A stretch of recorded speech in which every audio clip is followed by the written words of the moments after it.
È umanità la parola chiave che riassume il convegno regionale di Lilt Veneto, appuntamento tenuto nella sede trevigiana, che è stato occasione di dialogo e confronto anche sul tema dell'umanizzazione delle cure per il paziente oncologico. L'idea è nata perché ho partecipato agli stati generali nazionali della Lilt e ho sentito trattare degli argomenti che penso rappresenteranno delle sfide per la nostra società, ma anche per le associazioni di volontariato, quali il benessere organizzativo, il programma One Health, il bisogno anche di soffermarsi e quindi di riflettere sul significato di queste sfide e cosa ci riserva il futuro. Pensiamo soltanto a quello che sarà l'inverno demografico, che porterà a un aumento considerevole della popolazione anziana con tutte le problematiche che questo comporterà. Un impegno duplice quello avanzato dall'ILT, che tiene conto sia dell'aspetto scientifico sia di quello umanistico. L'umanizzazione delle cure diventa un sistema valoriale che si trasla necessariamente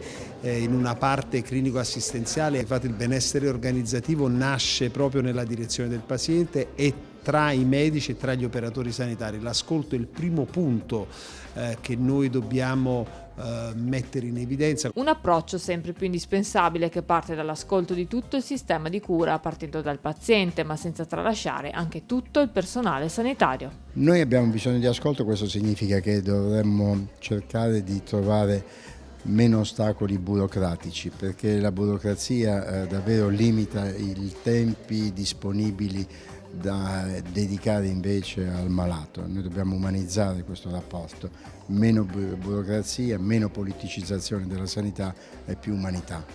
Presente per l'occasione anche il direttore generale dell'ULSS 2 Marca Trevigiana. Avere un'associazione come la Lilt che ci aiuta a capire tutte le sfaccettature del concetto di umanizzazione delle cure che vanno dall'ambito pediatrico all'ambito adulto per il paziente oncologico, sicuramente per noi un grandissimo valore e che ci aiuta a soddisfare i bisogni dei nostri cittadini in un momento di fragilità e di difficoltà.